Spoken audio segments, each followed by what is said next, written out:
Vítejte u další epizody. Mám pro vás jednu dobrou a jednu špatnou zprávu. To dobré je, že se nahrává. To špatná je, že jsem to ještě nedočetl. Máte smůlu. The life of Eaton Stonebridge. Eaton Stonebridge was no stranger to the world of trading, having grown up poor in the streets of the imperial capital of Iliara. He would spend much of his youth parlaying stolen eggs or broken bits of glass into a warm evening meal. During a brief stint in the Second Legion, he would learn a bit about horse trading and become an expert in sniffing out better deals. But the mindless tedium of the military lifestyle didn't suit Stonebridge's notions of adventure. He abandoned his post in 96 to join a small westward-bound trading company. Shortly after arriving in Ehb, Stonebridge was introduced to the Droog and became convinced that they had more to offer than exotic weapons and jewelry. Přečísli slovo správně, proč se to nedaří? Jewelry. Ne, to není jewelry. Jewelry. Ne, to se to nevysloví. Other companies were fairing to acquire. He would briefly glimpse the Droog using eggshell-like material of the thick as a man's hand with a glorious only sheen to it.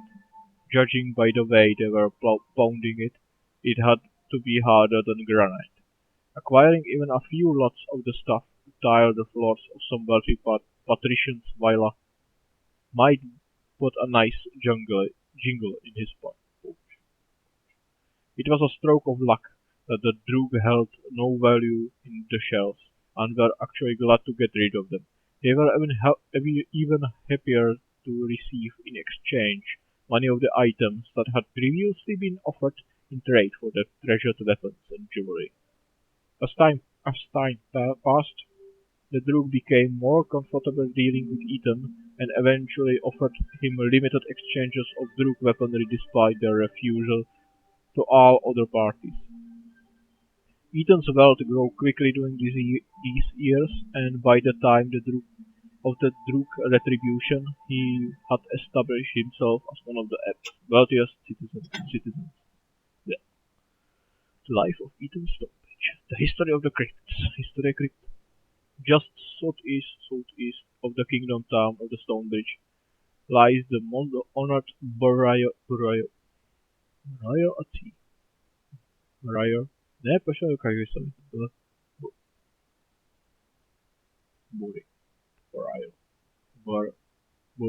Barrier place in Obouruční Zbraně. Here, the bodies and bones of all the kings and queens of Ehb are laid alongside their commandeers, grand majors, and heroes of the 10th Legion, consecrated by the returning 10th Legion as they fought to free Ehb from the tyranny of the sect. The crypt of the sacred blood is built on the site of one of the bloodiest battles of the liberation. As Legion Commander Caris Mioni surveyed the dead following the battle, he ordered that a space be cleared in the center and excavations be begun. From this day forth, there shall be nothing accomplished that wasn't purchased by the blood of these valiant hearts. Mioni is reported to have said, "Over the centuries, wealthier families installed layer upon layer of secret passages and traps to discourage looters from disturbing their intended loved ones. Today, the crypts are considered unnavigable, and mass burials are instead performed in the graveyard surrounding the crypt's entrances." History of the Azunites. Carrying with them the written testaments of a dozen generations of faithful Azunai followers first appeared in the Agalan peaks over 2 centuries before the founding of the Empire of Stars. Shrines to the eternal patient began to dot legionary roads as early as the 7th century, offering free food and lodging to very weary, travelers willing to hear sermons on the deeds of Azunai. Within 100 years of its introduction, over 60 villages in the empire support thriving communities of devout Azunite worshippers. The simple Azunite doctrine of worthy rewards from hard labor was easier to understand than the abstract, often unrewarding worship of the distant stellar emperors.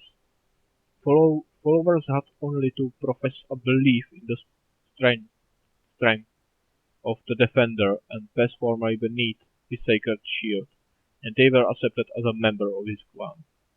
It is believed that a rare offspring of devout Azunite worshippers are marked with fire in secret ceremonies.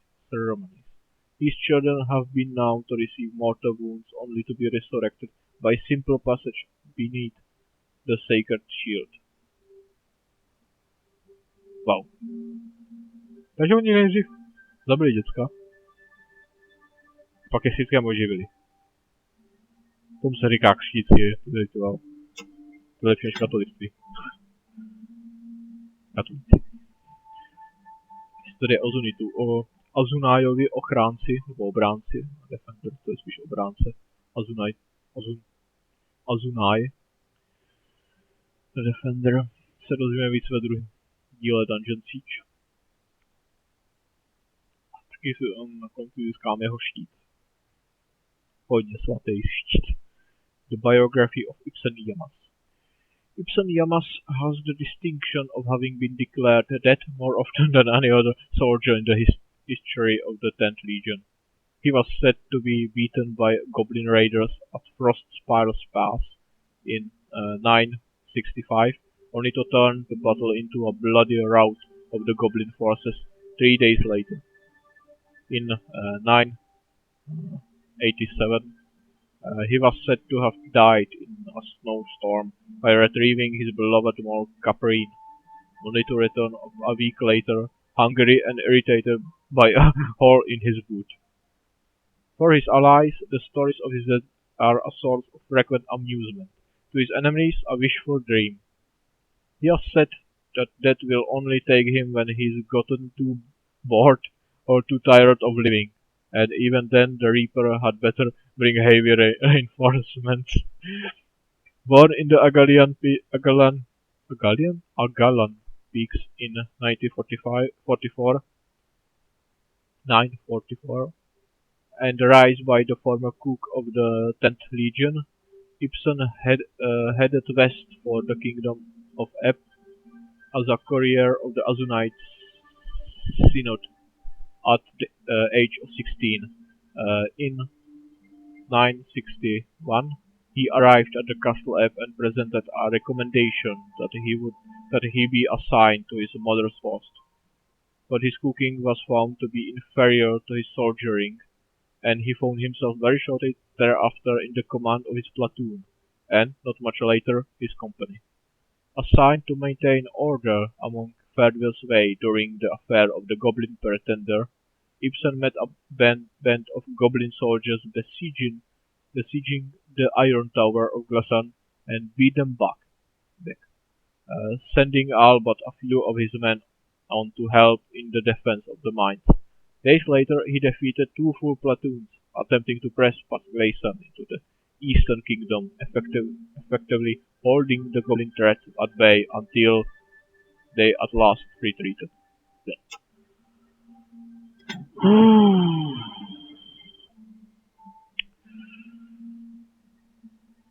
Máme hotovo. Já ještě než prodám ty věci, tak já si ty jména knížky zapíšu, aby když najdu nějakou knížku, abych ji nečetl minut 2. Takový tady nápad. Ale mezi tím můžu vrátit ty 3 knížky, ty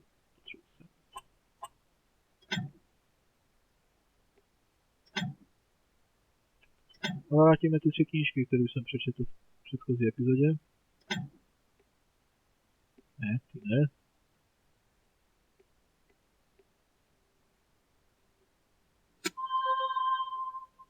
Thank you, friend. You have saved my job and my life. Take this board and my gratitude for your help. Ještě zlatý. To nemohli dát, to jsme 2000.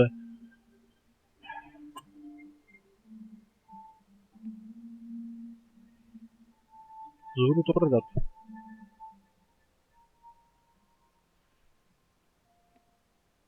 Tak, mám sem nějaký papír. Papíru mám dost. Poznámkama taky do všeho. Mají tady na to už věci. Tady prostě tohle.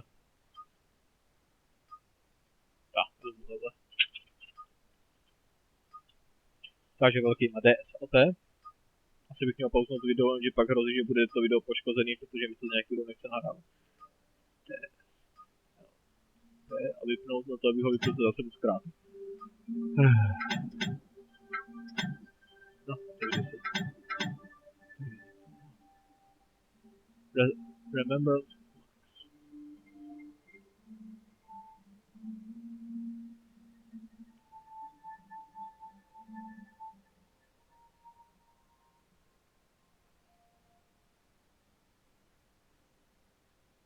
the reins of Western Cross.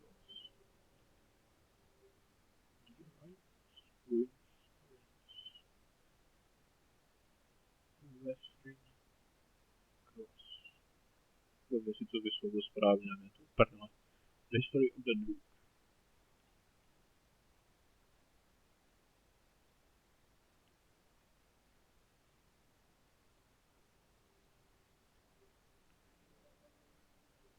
Swords to plowshares.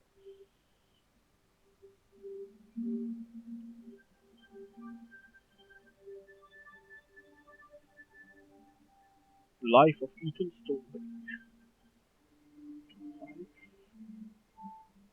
Of Ethan Stonebridge. History of the Crypts. Jak to asi mluvám, to prostě chtěl bych to udělat i na káně.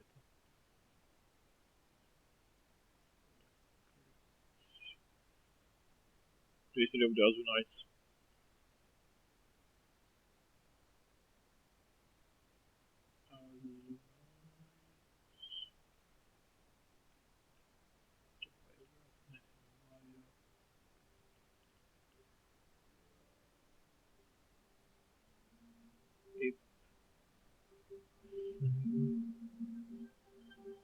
Lama.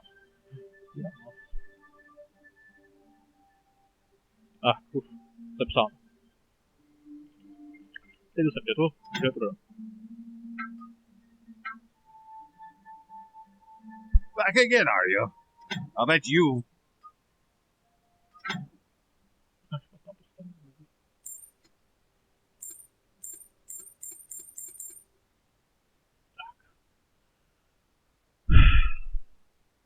Jsem chtěl pak ukázat, že 17, má někdo 17?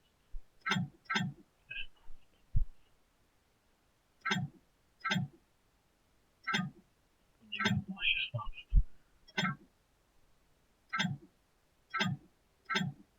Jak jsem chtěl prodat pár věcí, štítne. No to 17, to bude asi ještě chvíli vypláčet. 433. Lepší zbraň se teda říká, že tady není. Ne. Síla 15, to se nevědomí. Sám mě to hodilo jako úkon nějakého mága, kdyby tam nebyla potřeba síla 15. To byla docela úžasná. Nevím, jak to vypadá, jestli s ní poudí, asi to prostě něco s tím mahulem. Jestli je to braně. Myslím, že musí. Ale jestli je to zařazený jako jestli jde kouzlit, to je druhá věc.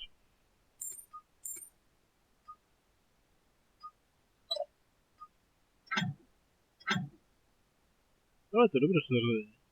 To je zajímavé, jak to dělá, protože normálně ta hra to má nějak takhle. A když to dělá tohle. To přehledně to vypadá. Relativně. Hop. Hop.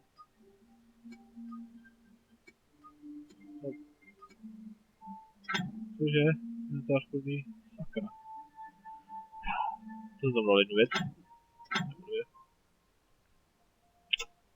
A co nedělám? Štíty žádný kouzleny. Silný zbroje. Nás do života.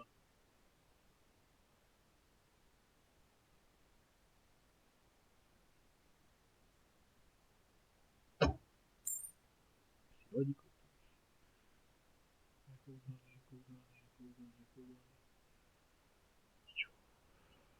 Ty jsou pěkný, obratnost 15. Inteligence 15. A jedině jedno není okouzlený, tak bych se mi to hodilo. Best of luck now. Fight well. Do toho místa se samozřejmě ještě jednou vrátíme. To po provedení úkolů s panem bezdomovcem. A to je další epizodě.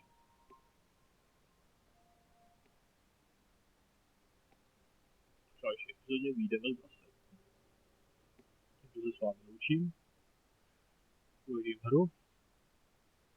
Skupinové foto, prosím. 1, 2, 3, 4, 5. Mám hlad. Dejte mi malý. Prosím. Už 3 dny jsem nespal.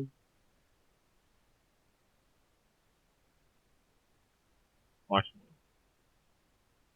Jasný.